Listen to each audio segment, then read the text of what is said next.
All right, fam. If you're out of shape, if you're fat, I'm here to tell you it is literally your fault. You have full control of this.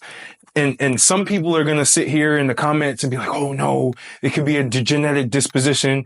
These are the people who will always fail at life. If you're going to comment that, if you're already thinking of excuses and have a victim mentality, you're already going to lose at life, at everything that you do. So let's discard that. If that's you, you might as well click off the video right now. If you're actually looking to make a change and you'll take responsibility for the current state physically that you're in, and it also has to do with mentally, then you're here for a good cause, and this will actually change your life and make you a better person.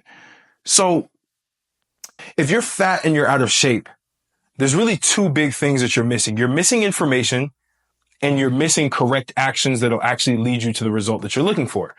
And when I say out of shape, this is if your body fat percentage is over 15%. Because as a man, you want to be below 15%. You want to stay within that 10 to 15% range. It's pretty healthy. That's pretty good, right? You can kind of see some abs. You're toned or you're kind of chiseled up a little bit. But you also have to understand that to become that, you need to take your nutrition a lot more serious than you do. And here's the thing. I'm not a big believer in counting calories, counting macro. You can do that. They're kind of like training wheels that you'll do to understand how you should be eating, what macronutrients that your body can actually consume that'll actually be useful for you. Are you more so a carb person? Or are you a fats person? Obviously everyone's mostly protein, but you need to have that as training wheels. That's the first step. But I'm not here to give you a just dialed in step-by-step process because this is a general audience. You're not like me. You're not like anybody else who's watching this video as well. You're you. So I want to be able to give you universal frameworks around how to not be fat ever again that you can utilize and apply in your life without having to be so minute in the details. Because the reason why people fall off in their fitness journey, they fall off in their journey of fat loss, is because they get so detailed and granular in it that they lose the interest and they even just lose the energy to be able to sustain this. What I'm about to tell you is highly sustainable. So let's get into it. I want to stop talking now and get straight into it. The first thing you have to understand is that you are overeating. Now, that's the basic of it. But the framework around this is you need to only consume whole foods, at least for now. Up until you get to your ideal body fat percentage, I would not consume any artificial foods, any highly processed foods, because these foods have extra calories, extra simple carbs that your body just does not need. And what happens? And you have to also understand why you are fat in the first place, why you're out of shape. Why does your body do this? This may be bro science. I'm not going to pull up a report, but from my experience, from my observations, and from listening to other people who are experts in the field, your body basically stores any extra nutrients or any extra calories that you do not expend as fat in your body. It always literally converts into fat. So when you overeat, when you eat more calories than you should, and typically this is through liquids, so sodas, fast food that has a ton of calories in it, your body is not using all of those calories, and you're eating little portions of these things that are giving you a greater caloric intake than you really need. And so they're less nutrient dense, which means you're not getting the nutrients you need. So your body will never signal that it's full because it doesn't have the nutrients it needs. So what happens is you then what they call overspill, and your body just converts it all into fat because it's keeping that fat to be able to use it up later. I guarantee nutrition is 80% of the process, if not 90%. Training is the other 20. I know you guys are focused on training. You right now, you're watching this, you're focused on getting into the gym. I commend you on that, but really think about these frameworks for nutrition that are easy for you to implement. Simply eat whole foods. The potatoes, you go to Trader Joe's, Whole Foods. Man, if you don't have money, go to Target, go to Walmart, wherever, and just go get foods that come from the ground or come from an animal. Get beef that comes from a cow, preferably grass-fed, organic. Make sure that there are no hormones, any preservatives. Just clear that all out, right? Get beef that comes from, get chicken that comes from an actual chicken that is not seasoned with breadcrumbs and fried and everything. Get chicken, right? Make sure you get these whole foods. Get greens. Get fruits. These are all whole foods that you can consume. Lamb, elk, any type of meats you would like. Potatoes, sweet potatoes. White rice is even pretty good as well if you can eat it in moderation. Make sure that you can get specific grains. Like if you want to get wild rice as well, if you want to get quinoa, like these are natural things that come from the ground, that come from natural sources that you can literally never overeat. I've never seen somebody overeat meat or overeat meat just by itself. I know people are like, oh, well, there are people who they're meat addicts and they're fat. Yeah, because they eat other things outside of the meat, and how they cook the meat is very unhealthy. And when I mean unhealthy, it just has way too many calories that they don't really need in their body, and they don't work out anyway, so it doesn't matter. But if you're fat, you need to be eating whole foods. If you're out of shape, you need to be eating whole foods. That's number one. That's the first framework, because you will never be able to overeat whole foods ever. I've never seen somebody overeat that. And it's nutrient dense, so you will be full faster. You will eat less as a result of that, and your caloric intake will be significantly less as a result of that as well. Because to lose fat, you need to be in a caloric deficit.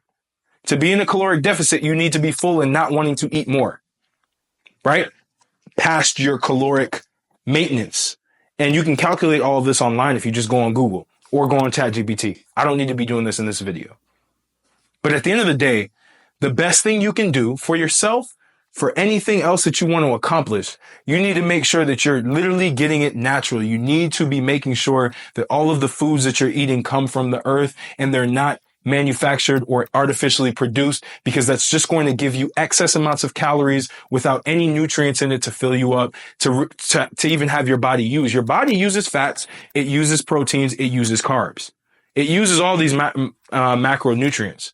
You can overload on carbs and not have enough fats, not have enough proteins, and you'll still be hungry. That's why after you eat McDonald's or you eat at any fast food spot, you always find out that you're hungry about 2-3 hours later.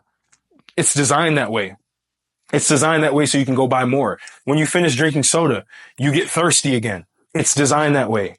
It's designed that way so that you can consume more. Because the whole point of capitalism within foods is for you to consume more, which then makes you fat and out of shape. So you want to make sure you're good with that. Another thing that you want to make sure that you do, be protein first, be protein specific, eat the protein first. You guys saw my last eating video. I ate probably 200 something grams of protein in one sitting. I don't care if they're like, you need to spread it out.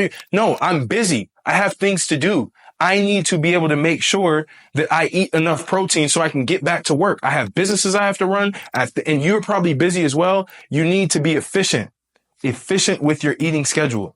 So protein first, make sure that you consume enough of that, and then eat the carbs if you want to have carbs, and then eat everything else. But protein first. I guarantee you these two just by themselves will change everything. And then when you train, you want to get into more high intensity training. Have you ever seen like the body of a sprinter? The body of a sprinter is lean, cut up, ready to run. They're good to go because they sprint. They don't do long distance. They don't do steady state cardio. They sprint in short bursts and they rest. It's the same as a lion. Short sprints, short bursts of energy, rest. Short bursts of energy, rest. You need to be doing this. So what I would recommend is when you actually, let's say you get on a treadmill, put the speed all the way up as high as you can safely go, sprint for 20 seconds, hop off for 10 seconds, sprint for 20 seconds, hop off for 10 seconds. That's going to change everything. You're going to feel tired. I do 10 rounds of this 3 times a week. You can do this damn near every day and you'll see big changes in the way that you feel, in your cardiovascular system, the way that you move. You need to be able to do that for training, and your training needs to be very cardiovascular intensive. So I know a lot of people say, oh, when you do strength, I like to combine strength training and cardio as well. So I do higher reps. I take less rest, right? And I do total body if I need to actually burn as many calories as possible. Because honestly, when you incorporate your legs, anytime you've done a leg day, you've probably burnt the most calories. So you want to make sure that you're incorporating as many muscles in your body as possible to be able to get that done. If you want to do splits too, push, pull legs, upper, lower, go for it if that's what you really, really want to do. But make sure your reps are a little bit higher and make sure that your rest time is a little bit lower than it usually is. It just gets things going more. You're not resting. You're not chilling. You're in high intensity at all times. So you want to make sure that you master these specific things. If you want to go intermittent fast, go do that as well. The problem that I have with intermittent fasting, people typically don't eat enough. So they end up under eating. And here's another thing. Make sure you don't under eat. And when I mean under eat, be at a caloric deficit of 1,000 of over even 500. Because what happens is your body goes into this mode of, I don't know when the next time I'm going to have food, or I don't think I'm going to consume enough food, so I need to store this. And it just stores it as fat because it doesn't know when it's going to use it again. So it just gets stored, and you sit there and you're like, man, you ever see those like fat people that just eat salads all day and you wonder why they're still fat? It's because their metabolism's not high enough. Their metabolism is low because their body is not using any of it as fuel. It's just sitting there, and it's also just containing it because it doesn't know when the next time you're going to feed it is. And the next time you're going to feed it, it'll be a nutrient dense like meal. It doesn't know the next time it's going to get that. So you're eating all these like paper plate salads and you're wondering why you're still fat and out of shape.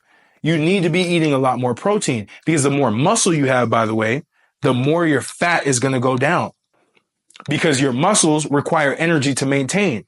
And the more energy you expend, which means because calories are a unit of energy, that's the more caloric expenditure you're going to have. So you got to make sure that you nail that down. So these are the specific frameworks that I use. And if you really just nail this down, you'll never be fat again, like ever.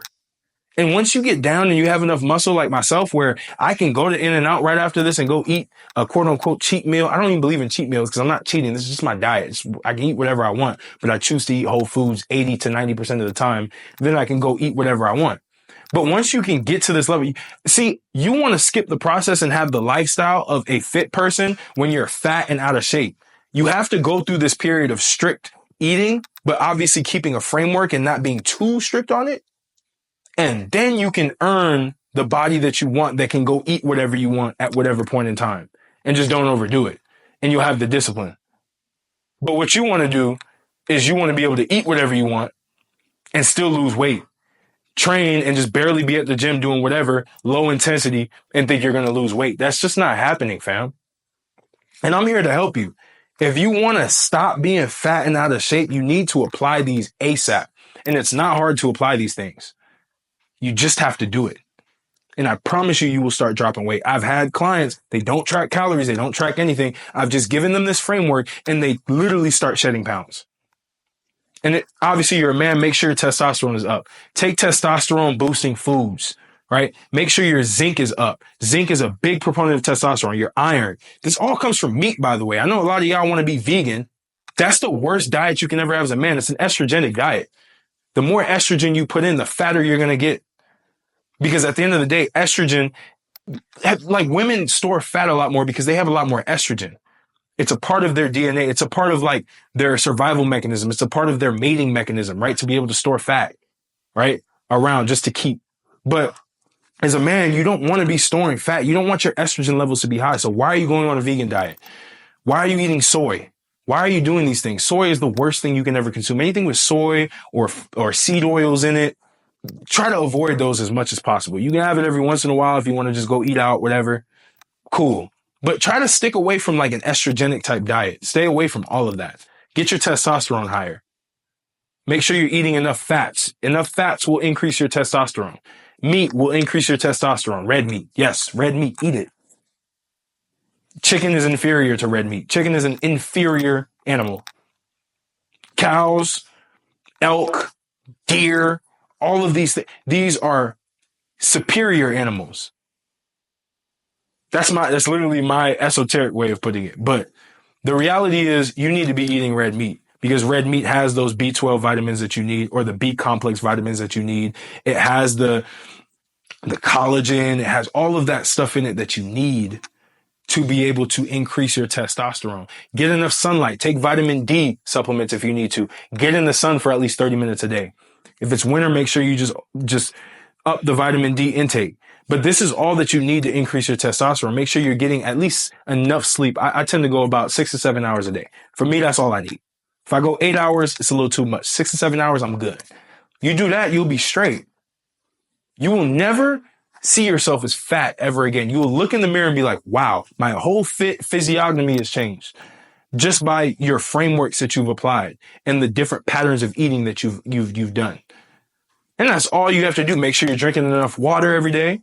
Of course, I do about a 24-ounce glass. I do that like 4 or 5 times a day. That's all I need to drink. I put some Himalayan sea salt in the first one, and then I just drink the rest plain. You do that, you'll be straight. You will literally look as healthy as humanly possible that you can possibly look. You will max out your genetics if you train that way and if you eat that way. This is all you need to never be fat again. And then if you really want to speed up the process, go hire a coach that can actually break it down and give you step-by-step things and give you a blueprint to be able to get it done faster. But this, if you do it long enough, you will permanently change and you'll never want to go back. So I hope this video is valuable to you. If you're fat and out of shape, get in shape. It'll change your life. I don't care what anybody says. Everyone's like, oh, I had a video that was getting jacked will change your life. It really will. I don't care what any haters say, anybody who's looking for an excuse. Oh, you need to make money. Yeah, of course you need to make money. Of course you need to be social. Of course you need to understand how to talk to people, human nature. Of course you need to make sure that, financially you're in check. But physically, that's the low-hanging fruit. That's like the easiest thing you can start doing now. It takes way less oomph to go be physically jacked than be jacked in other areas of your life, socially, financially, spiritually, and mentally. It takes way less effort to be physically jacked than jacked in all those other areas. So you might as well just do it. Get from skinny to jacked, man. It's not hard. I promise you. Take these frameworks and apply them. That's all you need to do. I'm going to catch you on the next video. Subscribe to the free email list. Right? Free email newsletter. We talk a lot about all these topics in depth. 3 times a week. We send out about 3 emails a week. But yeah, tap in with me and continue to build with this community. I'm excited to have you. You're here to change. I'm here to change you. I'm here to change myself too. I'm going through my own journey. So I'm going to catch you on the next video. Appreciate you.